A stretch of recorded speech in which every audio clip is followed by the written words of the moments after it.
आज हम जानेंगे कि आइब्रेट फॉलिक 500 खून की कमी, सांस फूलने, चक्कर और माहवारी के दौरान ज्यादा खून आने, ड्यूरिंग प्रेगनेंसी, थकन, सुस्ती, बढ़ती उम्र के अफराद, कुव्वत मुदाफियत, यादाश्त की कमी और जल्द और बालों के लिए कैसे मुफीद है। और जानेंगे कि इसके अंदर कौन सा एक्टिव इंग्रेडिएंट शामिल है, ये दवा किस लिए इस्तेमाल की जाती है, इसका सही तरीका इस्तेमाल का क्या है, इसे हमें कितनी मिकदार में लेना चाहिए, इसके साइड इफेक्ट्स क्या हैं, किन लोगों को ये मेडिसिन हरगिज़ नहीं लेनी चाहिए, और जानेंगे कि क्या इस मेडिसिन का किसी दूसरी मेडिसिन या फूड के साथ कोई इंटरेक्शन तो नहीं है। अगर हम आइब्रेट फॉलिक 500 के एक्टिव इंग्रेडिएंट की बात करें तो इसमें ferrous sulphate, vitamin C, nicotinamide, calcium pantothenate, vitamin B1, vitamin B2, vitamin B6 और विटामिन B12 शामिल होते हैं। आइब्रेट फॉलिक 500 में मौजूद आयरन और फॉलिक एसिड खून की कमी चाहे मामूली हो या शदीद दूर करने में अहम किरदार अदा करता है। ये हीमोग्लोबिन की सतह को बढ़ाता है और सुर्ख खून के खुले बनाने में मदद देता है, जिससे थकन, सांस फूलना और चक्कर आना जैसी अलामात में बेहतरी आती है। प्रेगनेंसी के दौरान खवातीन को आयरन और फॉलिक एसिड की ज्यादा जरूरत होती है। आइब्रेट फॉलिक 500 में मौजूद अज्जा माँ और बच्चे दोनों की सेहत बेहतर रखने और न्यूरल ट्यूब डिफेक्ट जैसे पैदाइशी नकाइस से बचाव में भी मदद देता है। ऐसी खवातीन जिन्हें माहवारी के दौरान ज्यादा खून आता है, इनमें आयरन की कमी हो सकती है। आइब्रेट फॉलिक 500 आयरन की कमी को पूरा करके जिस्म को कमजोरी से बचाता है। इसके अलावा अगर जिस्म में जरूरी विटामिन्स और मिनरल्स की कमी हो तो रोजमर्रा के काम करना भी मुश्किल हो जाते हैं। आइब्रेट फॉलिक 500 तवानाई को बहाल करने, थकन और सुस्ती को कम करने में भी मदद देता है। उम्र बढ़ने के साथ आयरन, विटामिन B12 और फॉलिक एसिड की भी कमी हो जाती है। आइब्रेट फॉलिक 500 इस कमी को भी पूरा करके जिस्मानी सेहत को बेहतर बनाता है।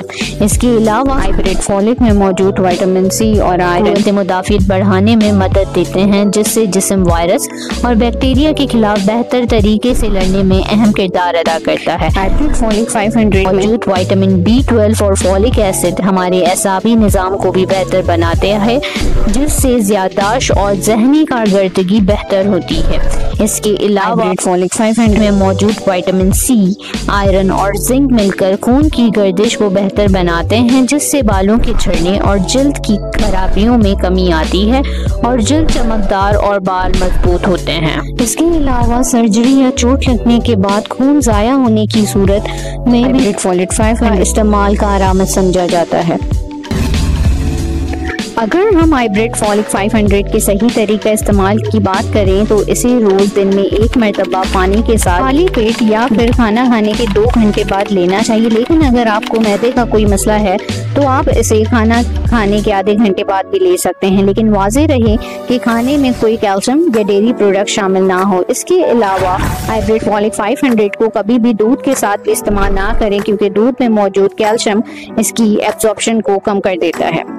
अगर हम आइब्रेट फॉलिक 500 के साइड इफेक्ट्स की बात करें तो इसमें मैदे में दर्द या जलन, कब्ज या दस्त, मतली या गे, पेट फूलना या गैस बनना, मुंह का जायका खराब महसूस होना और काले रंग का पाखाना आना शामिल है, जो कि आयरन की वजह से होता है और नुकसानदेह नहीं होता। लेकिन अगर हम इसके संगीन साइड इफेक्ट्स की बात करें तो इसमें सूजन, दिल की धड़कन का तेज हो जाना और सांस का फूलना शामिल है। वाज़ेह रहे कि जिन्हें हीमोक्रोमैटोसिस या हीमोसाइड्रोसिस जैसा कोई मसला लाहक है, जिसमें आयरन खतरनाक हद तक जिस्म में बढ़ जाता है, तो आइब्रेट फॉलिक 500 माल ऐसे मरीजों में जिगर, दिल या लबलबे को नुकसान पहुंचा सकता है। इसके अलावा अगर आपको गुर्दे का कोई देरीना मसला जैसे कि CKD या किडनी फेलियर है, या अगर आप जिगर के किसी दायमी मर्ज में मुब्तला हैं, तो आइब्रेट फॉलिक 500 इस्तेमाल खतरनाक हो सकता है, क्योंकि कमजोर गुर्दे इस दवा के अज्जा को खारिज होने नहीं देती और जिगर की खराबी दवा को मेटाबोलाइज होने नहीं देती, जिससे दवा जिस्म में जमा हो सकती है और जहरीला असर डाल सकती है। इसके अलावा वो अफराद जो पहले से कोई दूसरी विटामिन या जिंक सप्लीमेंट ले रहे हों या जिन्हें विटामिन B, जिंक या फॉलिक एसिड से एलर्जी हो, ये दवा इस्तेमाल ना करें। अगर हम आइब्रेट फॉलिक 500 के इंटरेक्शन की बात करें तो ये दवा लेते वक्त हमें कुछ दूसरी मेडिसिन और कुछ खाने की चीज़ों से परहेज करनी चाहिए। अगर हम मेडिसिन की बात करें तो इसमें मैदे की दवा, एंटासिड, कैल्शियम सप्लीमेंट्स, कुछ एंटीबायोटिक्स जैसे कि टेट्रासाइक्लिन, सिप्रोफ्लॉक्सासिन और लीवोफ्लॉक्सासिन और थायराइड मेडिसिन लीवोथायरॉक्सिन हाइब्रिड फॉलिक 500 के साथ इस्तेमाल नहीं करनी चाहिए। और अगर हम फूड इंटरेक्शन की बात करें तो हाइब्रिड फॉलिक 500 लेते हुए हमें कैल्शियम वाले फूड्स और डेयरी प्रोडक्ट से परहेज करनी चाहिए, या फिर मेडिसिन और इन फूड्स के दरमियान कम से कम 2 या 4 घंटे का वक्फा जरूर रखें।